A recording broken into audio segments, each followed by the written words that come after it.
السلام عليكم ورحمة الله وبركاته. الحمد لله رب العالمين والعاقبة للمتقين والصلاة والسلام على سيد الأنبياء والمرسلين وعلى آله وأصحابه أجمعين ومن تبعهم بإحسان إلى يوم الدين. أما بعد، وقال تعالى: اقرأ باسم ربك الذي خلق. وقال النبي الكريم صلى الله عليه وسلم: من يريد الله به خيرا يفقهه في الدين. সম্মুখে বসে থাকা বিভিন্ন প্রান্ত হতে শিক্ষা অন্বেষণকারী শিক্ষার্থী এবং বিভিন্ন স্থান হতে আগত অতিথিবৃন্দ, প্রশংসা মাত্র সে মহান আল্লাহ রব্বুল আলমিনের জন্য বা যা আল্লাহ রব্বুল আলমিনের প্রতি, যে মহান আল্লাহ রব্বুল আলমিন আমাদেরকে বিভিন্ন স্থান, বিভিন্ন জায়গা, বিভিন্ন লোকালয় থেকে আমাদেরকে একত্রিত হওয়ার তৌফিক দান করেছেন। আলহামদুলিল্লাহ। আমরা নামাজের পূর্বে বিভিন্ন আলেম ওলামাদের মুখ থেকে বিভিন্ন ওয়াজ নসিহতের কথা শুনলাম। আলহামদুলিল্লাহ। তো আমাদের চেষ্টা করতে হবে যে কথা আমরা শুনেছি তার প্রতি দৃঢ় সংকল্প করে তার প্রতি আমল করা। এটা হচ্ছে আমাদের প্রথমত কথা। দ্বিতীয় কথা হচ্ছে যে আমরা আজকে মুসলিম জাতি আজ এত কেন পিছিয়ে আছে। আপনি রাস্তাঘাটে চলাফেরা করলে অনুভব করবেন যে মুসলিমরা অন্য জাতি বা অন্য ধর্ম থেকে চতুর্দিক দিয়ে পিছিয়ে। না আছে আমাদের মধ্যে দ্বীনি শিক্ষা, না আছে আমাদের মধ্যে দুনিয়াবী শিক্ষা, না আছে আমাদের মধ্যে সভ্যতা, না আছে আমাদের মধ্যে শিষ্টাচার, না আছে আমাদের মধ্যে আদব কায়দা, না আছে আমাদের মধ্যে বড়দের সম্মান, ছোটদের স্নেহ, না আছে আমাদের মধ্যে ভ্রাতৃত্ব বন্ধন। চতুর্দিকে মুসলিমরা আপনার যে জাতিটা হচ্ছে সর্ব উৎকৃষ্ট জাতি, কিন্তু তাদের কৃষ্টি কালচার, আচার আচরণ, ব্যবহার, তাদের কর্ম এতই নিকৃষ্ট থেকে নিকৃষ্টতর হয়ে চলেছে বা হতে যাচ্ছে বা হচ্ছে। তার কারণ, বহু কারণ আছে, তার মধ্যে মূল কারণ হচ্ছে শিক্ষা। আর এই শিক্ষা যতক্ষণ পর্যন্ত নারী অর্থাৎ মহিলারা যতক্ষণ শিক্ষিত না হতে পারবে, এই সমাজ কখনোই কল্যাণময় হতে পারে না। যতক্ষণ পর্যন্ত একটা নারী বা একটা মা শিক্ষিত না হবে, ততক্ষণ পর্যন্ত সমাজের কোনো বিকাশ, কোনো উন্নতি, কোনো আপনার উচ্চ শিখরে পৌঁছাতে পারে না। তার কারণ, পিতা সে মাঠে ঘাটে চলে যায় উপার্জনের জন্য, কিন্তু একটা মা যদি থাকে, শিক্ষিত মা থাকলে তার সন্তানকে সে সঠিকভাবে মানুষ করতে পারে। আজকে আমাদের মুসলিমদের হালাত বা পরিস্থিতি, মেয়েদের হালাত বলতে একটা লজ্জার বিষয়, শরমের কথা, দুঃখের বিষয় যে দুদিন আগে এই পার্শ্ববর্তী গ্রামের নাম বলছি না, যে 13 বছরের মেয়ে ফোনে এত মগ্ন হয়ে গেছে, 13 বছরের মেয়ে নিজের বাড়ি ছেড়ে ছেলের বাড়ি এসে বসে আছে। অন্য কোনো জাতির কথা বলছি না, হিন্দুর কথা, কোনো খ্রিস্টানের কথা বলছি না, মুসলিম সমাজের এত হালাত খারাপ হয়ে গেছে। 13 বছর, মেয়েটার বয়স 13 বছর, ফোনে ফোনে প্রেম ভালোবাসা করে সে চলে এসেছে ছেলের বাড়ি। চিন্তা করুন তাহলে আমাদের পরিস্থিতি, পরিবেশ কোথায় গিয়েছে। তো আমরা বিশাল একটা সৌভাগ্যবান ব্যাপার যে আপনারা যে সমস্ত মেয়েরা এসছে এবং যে সমস্ত মেয়েদের গার্জেন এসছে, যে দুনিয়ার যে পরিস্থিতি, যে হালাত আমরা রাস্তাঘাটে চলাফেরা করতে দেখি, যে মুসলিম মেয়ে 18+ নেই কোনো গায়ে হাতে ওড়না, এবং কত ফ্যাশন করে চলাফেরা করছে, নির্লজ্জার মতো, বেহায়ার মতো। তো সেই দিক দিয়ে আল্লাহর কাছে লাখ ও লাখ শুকরিয়া যে আপনারা আপনার সন্তানকে সঠিক স্থানে দিয়েছেন। আপনারা যখন এই ক্যাম্পাসের মধ্যে ঢুকেছেন, প্রত্যেকটা ব্যক্তির আপনার 7 থেকে 8 জায়গায় আপনি ক্যামেরাতে ক্যাপচার হয়ে গেছেন। অর্থাৎ এত সেফটি, সিকিউরিটি, অর্থাৎ আপনার মেয়ে সকাল থেকে সন্ধ্যা পর্যন্ত কি করে, কোথায় থাকে, কোথায় বসে, কোথায় পড়ে, কোথায় যায়, গোসল কখন করে, কখন খাওয়া দাওয়া করে, সমস্ত রিপোর্ট যদি কেউ চায় আমরা দিতে পারবো। এত সেফটির সঙ্গে রাখা হয়েছে। আপনি গেটে ঢুকবেন তখন ক্যাপচার হবেন, গেটের ভিতরে ঢুকবেন তখন সিসি ক্যামেরা আসবেন, এখানে বসে আছেন তবু সিসি ক্যামেরায়। তো সর্বদাই সিসি ক্যামেরার আন্ডারে আছে। এবং এখানে বিশেষ মানে অতি যোগ্য স্বয়ংসম্পূর্ণ আমাদের শিক্ষক আছে। আপনি অন্যান্য মাদ্রাসার সঙ্গে পর্যবেক্ষণ করবেন, তো আমাদের শিক্ষকরা অন্য মাদ্রাসার শিক্ষকদের পড়ানোর যোগ্যতা রাখে। এটা গর্ব করে আমি বলতে পারবো যে আমাদের মাদ্রাসায় যে সমস্ত শিক্ষকরা আছে, অন্যান্য মাদ্রাসা অন্যান্য প্রতিষ্ঠানের শিক্ষকদের এমন কিছু শিক্ষক আছে, সবাইকে নয়, তারা পড়ানোর যোগ্যতা রাখে কিনা। তো এরকম বহু প্রতিষ্ঠান আছে। তো যাই হোক, সৌভাগ্যবান যে আপনারা এরকম একটা প্রতিষ্ঠান নির্বাচন করেছেন। আর আপনাদের কাছে আমার রিকোয়েস্ট যে যেমনটি এইরকম কালচার পরিবেশের সঙ্গে থাকছে, নামাজ, খাওয়া দাওয়া, শিষ্টাচার, আদব কায়দার মধ্যে থাকছে, বাড়ি গিয়ে কিন্তু এটা হচ্ছে না। বাড়ি যাওয়ার পরে সাথে সাথে ফোনটা কোথায় আছে, হ্যাঁ, বাবার ফোনটা কোথায় আছে, মায়ের ফোনটা কোথায় আছে, ওই নিয়ে ব্যস্ত। আর সেই আপনার ইউটিউবে ঢুকছে আর কার্টুন, হ্যাঁ, কেউ স্টার জালসা, কেউ কমেডি, এই নিয়ে ব্যস্ত থাকছে। এইরকম কৃষ্টি কালচার যদি থাকে তো আপনার মেয়েকে সঠিক মানুষ করা যাবে না। বললাম তো, দৃষ্টান্ত দিলাম। এই 2-4 দিন আগে কৃষ্ণনগর ওই দিক থেকে একটা মুসলিম পরিবারের মেয়ে আমাদের এই সামনে বিক্রমপুরে 13 বছরের মেয়ে, সে মানে ছেলের বাড়ি চলে এসছে। তাহলে এর থেকে নির্লজ্জ, এর থেকে বেহায়া, এর থেকে হতভাগ্য পরিবার কে হতে পারে, এর থেকে দুর্ভাগ্য পরিবার কে হতে পারে যে তার সন্তানকে জন্ম দিল কিন্তু সন্তানকে মানুষ করতে পারলো না।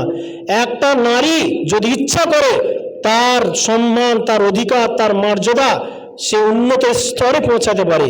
একটা নারী যদি ইচ্ছা করে, একটা মেয়ে যদি ইচ্ছা করে, তার মা বাপের সম্মান, তার পিতামাতার সম্মান, তার আত্মীয় স্বজনের সম্মান, তার গ্রামের সম্মান, তার পাড়া প্রতিবেশীর সম্মান, ঐতিহ্য বৃদ্ধি করতে পারে।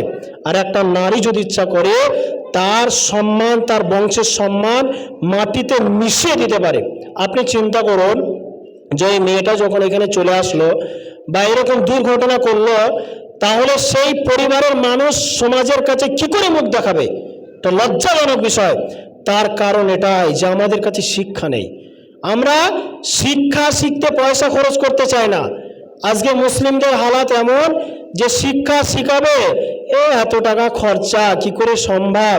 আবার বিয়ের প্যান্ডেল করছে 2 লাখ টাকা খরচা, বিয়ে অনুষ্ঠান করছে, ওই মেয়েটাকে মূর্খ করে রাখলো সারা জীবন, এবং অশ্লীল বেহায়ার মতো রাস্তাঘাটে চলাফেরা করলো।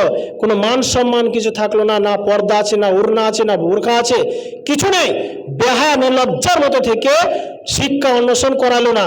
আর ওই মেয়েটাকে বিয়ের উপযুক্ত হচ্ছে তখন 10 লাখ টাকা খরচ করছে। বলছে একটা অনুষ্ঠান না করলে কেমন হবে? তো কি করা যায়? তো অমুক জনায় অমুক পাড়ার ওই ব্যক্তির সুদের উপরে টাকা দেয়, তাহলে 5 লাখ নিয়ে নাও, আস্তে আস্তে শোধ করা হবে। তো এরকম অনেক পরিবার আছে যারা সুদের উপরে টাকা দিয়ে বিয়ের অনুষ্ঠান করছে। এমনও পরিবার আছে মেয়েকে মূর্খ রেখে বিয়ের অনুষ্ঠান করবে বলে তার জন্য টাকা জোগাড় করছে, অথচ মেয়েকে 2000, 1000, 500, 700 করে মাসিক মানে যেটা বাড়িতে খরচ করে, ওই খরচটা কোনো প্রতিষ্ঠানে দিয়ে তাকে যে মানুষ করতে হবে, সভ্য করতে হবে, তাকে যে শিষ্টাচার দিতে হবে, এরকম কোনো ধ্যান ধারণা নেই।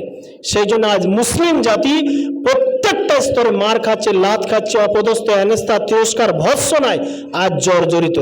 সেজন্য আপনার এসেছেন, বিশাল সৌভাগ্যের বিষয়। আপনার মেয়েকে আপনি সঠিক স্থানে আপনি ভর্তি করেছেন। আপনাদের কাছে আমরা চ্যালেঞ্জ করে বলবো, যারা 5-এ আমাদের ভর্তি করেছে, যে সমস্ত মেয়েরা 5 থেকে 10 পর্যন্ত আমাদের এখানে রাখবেন, 5 থেকে 10 পর্যন্তের মধ্যে যদি ইংলিশ এবং আরবি ভাষায় সে দক্ষতা অর্জন না করে, 5 বছরের যত ফিস আপনি দিয়েছেন, যত টাকা দিয়েছেন, আমরা একদম স্বইচ্ছায় ফেরত দেব। এটা চ্যালেঞ্জ করে বলছি। কিন্তু কথা হচ্ছে প্রতিষ্ঠানের সিস্টেম মেনে চলতে হবে। এই সপ্তাহে সপ্তাহে গার্জেন আসা, মেয়েকে নিয়ে যাওয়া, এই বিয়ে হচ্ছে, এই খালাতো বউ, পাপা মানে ফুফুতো, মামাতো, দেওরের ননদের ছেলের বিয়ে, তার দাওয়াত আছে, নিয়ে চলে যাচ্ছে, এরকম করে মানুষ হবে না। তো আপনার প্রতিষ্ঠানের যে ছুটি আছে, নিয়ম নীতি আছে, সেটা ফলো করতে হবে, তবেই মেয়ে শিক্ষা অন্বেষণ করবে। কিছু কিছু গার্জেন বলছে ছুটি আছে বাড়ি নিয়ে যাওয়া, মানে বাড়িতে একটু অনুষ্ঠান আছে, বাড়ি নিয়ে যেতে হবে। কি অনুষ্ঠান হচ্ছে? আজকে পিঠে করেছি, আজকে পিঠে খেতে বাড়ি নিয়ে যাচ্ছে মেয়েকে। তাহলে সেই জাতি কি করে উন্নত হবে যে একটা মেয়েকে আজকে পিঠে খাওয়ানোর জন্য, আদর্শা খাওয়ানোর জন্য এইখানে ছুটি নিতে এসছে, আর মেয়েটা কান্না করছে, বলছে তাহলে তো নিয়ে যেতেই হবে, কান্না থামে না। হ্যাঁ, এরকম নর্মাল গার্জেন হবে না। যত বছর পড়াবেন মানে মনকে পাষাণ করে নেবেন যে আমার মেয়েকে তৈরি করতে হবে। ও কাঁদছে, কাঁদুক না, 2 দিন কাঁদবে, 4 দিন কাঁদবে, 5 দিন কাঁদবে, 1 মাস কান্না করুক, কিন্তু ওকে মানুষ হতে হবে, এরকম প্রতিজ্ঞা অনুভব করে নেন আজকে। নচেত আপনার পয়সা খরচ করা হবে। আর সপ্তাহে সপ্তাহে আসা, সপ্তাহে সপ্তাহে নিয়ে যাওয়া, এইগুলো বন্ধ করতে হবে। সবাই নয়, কিছু গার্জেন আছে, তো আপনারা চেষ্টা করবেন ছুটিতেই বাড়ি নিয়ে যাব। কারণ বাড়ির গ্রামের যা পরিবেশ, আপনার মেয়েকে, যদিও আপনার মেয়ে 5 ওয়াক্ত নামাজি হয়, পর্দাশীলতা হয়, যদি পরেশগার হয়, দিনদার হয়, বাইরের যে পরিবেশ আপনার মেয়েকে ঘর থেকে টেনে বের করে নিয়ে যাবে এবং উড়নাটা সরাইতে বলবে। ছি ছি, তুই উড়না পরে আছিস, আমরা 5 জন খালি মাথায় আছি আর তুই উড়না পরে আছিস, লজ্জা লাগে না? মানে উড়না পরাটা লজ্জা লাগে না তাই বলবে, এমন জঘন্য পরিবেশ। তো সেই জন্য আপনাদের কর্তব্য মেয়েকে সভ্যতা শিষ্টাচার দেন, ইনশাল্লাহ বিবাহ শাদী মানে খুব উচ্চ মানে শৃঙ্খলা বা উচ্চ পরিবারে হবে। অনেক মানুষের খোঁজ আসে যে একটা ভালো মেয়ে, যে একটা ভালো পরিবেশওয়ালা মেয়ে চায়, মাস্টার ডাক্তার খোঁজ আসে, কিন্তু ভালো মেয়ে পাওয়া মুশকিল। আজকে রাস্তাঘাটে চলাফেরা করি, সমানই সাইকেল নিয়ে টিউশনে যাচ্ছে, সকালে বিকালে দুপুরে রাতে, মনে হচ্ছে কি পড়ায় পড়ে। কিন্তু ওই মেয়েটাকে যদি পড়া হয় বা ধরা হয় বা এসে পড়াওসি, পারবো না পড়াইতে, আমার তো অতটা যোগ্যতা নেই। এই হয়ে গেছে আমাদের কালচার, মানে দেখানোটাই হয়ে গেছে আমাদের শিষ্টাচার। আমাদের শিক্ষাটা আসল মতলব নেই যে অমুক জনারে আমানুল্লাহ বা আবদুল্লাহর মেয়েটা খুব টিউশনে যায়, তো সকাল বিকাল দুপুর, আমার মেয়েটা যায় না, তুই দেখ মা কোথায় টিউশনে পড়াচ্ছে, বিয়ে তো কটার সময় বাড়ি আসে, রাত 9টা, তো কি হয়েছে, পড়াশোনা করতে রাত হতেই পারে। একটা যুবতী মেয়ে মুহররম ছাড়া রাত 9টায় কি করে বাড়ি আসে? আপনার লজ্জাহীনতার পরিচয়। আপনি চিন্তা করেন যে আপনার যুবতী 18 বছর মেয়েকে আপনি বোরলা ছাড়া কি করে কলেজ ইউনিভার্সিটিতে পড়াতে পারেন? আর কলেজ ইউনিভার্সিটির যা পরিবেশ, সে কি বলবো, মানে এর থেকে জঘন্য আর বর্বর হয় না। শিক্ষার নামে আর স্বাধীনতার নামে সমাজকে এতই জঘন্য স্তরে পৌঁছে দিয়েছে, সেটা বলার কথা নয়। সেজন্য আমাদের উচিত কর্তব্য এটাই হবে, নিজের মেয়েকে মানুষ করুন। ইনশাআল্লাহ তাআলা আপনাকে বিয়ের জন্য সম্পদ গুছাতে হবে না। আল্লাহ ঠিক করে রেখেছে, আপনার মেয়েকে যখন পাঠিয়েছে তো তার সঙ্গে কার বিবাহ হবে এটাও আল্লাহরই দায়িত্ব, আল্লাহ তাকেও পাঠিয়ে দিয়েছে। সেই জন্য পড়াশোনার জন্য আসল খরচা, আপনি মেয়েকে পোশাক কিনে দিলেন, বিয়েতে অনুষ্ঠান করলেন, বা বাড়িতে বিরাট একটা প্যান্ডেল করে মানে অনুষ্ঠান করলে, এই খরচগুলো হচ্ছে ফালতু খরচা, এই খরচের কোনো নেকি নেই। আর আপনার মেয়েকে সঠিক স্থানে পড়ানোর জন্য যদি আপনি 2 টাকা খরচ করেন, ওইটা হচ্ছে আসল সাদকা, আসল মানে খরচা হচ্ছে ওইটা। সেই জন্য আমার বলার উদ্দেশ্য এটাই যে ছুটি বেশি বেশি নেবেন না, তাহলে পড়া হবে না। মানে ট্যুর করা হবে, ঘোরা হবে, আসা হবে, যাওয়া হবে, এই বাঁশ গাছ কলা গাছ দেখা হবে, পড়া হবে না। সেই জন্য যখন আমাদের ছুটি হবে তখন ছুটি নেবেন। দ্বিতীয়, বাড়িতে পরিবেশটা আপনারা ঠিক রাখবেন। অনেক মেয়ে যাচ্ছে, এই ছুটিতে অনেক মেয়ে আসেনি, কিন্তু 2-4টে মেয়ে আসেনি, কারণ ফোনের নিশাতে পড়ে গেছে, তারা ফোন ছাড়তে পারছে না। হ্যাঁ, বাপ মা ছাড়তে রাজি, কিন্তু ফোন ছাড়তে পারছে না। তো সেই জন্য ফোন থেকে দূরে রাখবেন। আর দ্বিতীয় কথা হচ্ছে যে বাড়ির যে কালচার, যে পরিবেশ, আপনার মেয়েকে পূর্বে আমাদের মৌলানা সাহেব বলেছেন যে অসৎসঙ্গ নরকে বাস, সেই জন্য সৎসঙ্গ তাকে নির্বাচন করাবেন।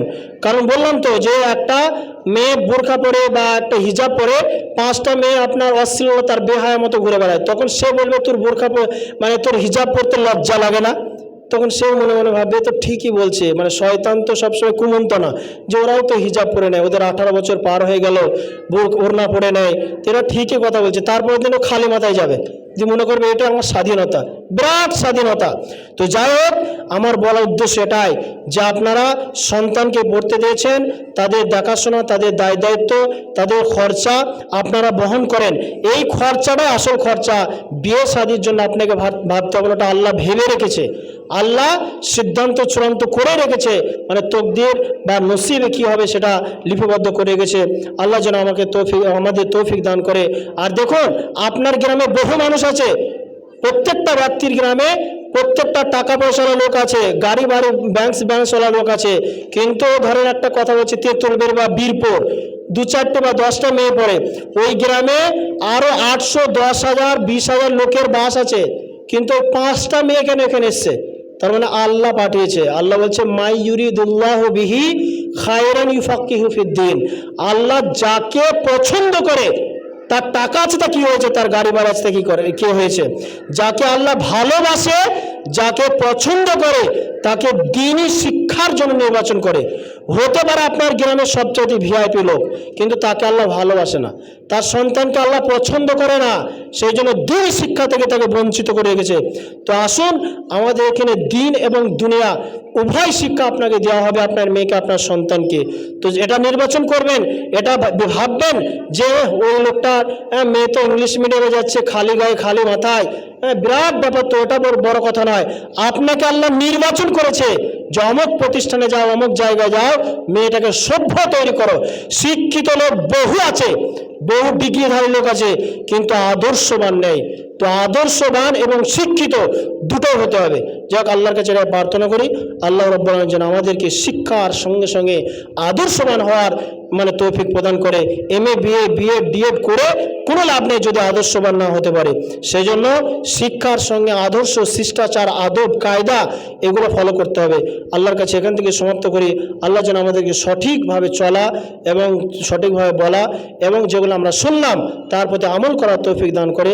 আমিন। ওয়া আখির দাওয়ানা আনিল হামদুলিল্লাহি রাব্বিল আলামিন। আসসালামু আলাইকুম ওয়া রাহমাতুল্লাহি ওয়া বারাকাতুহু।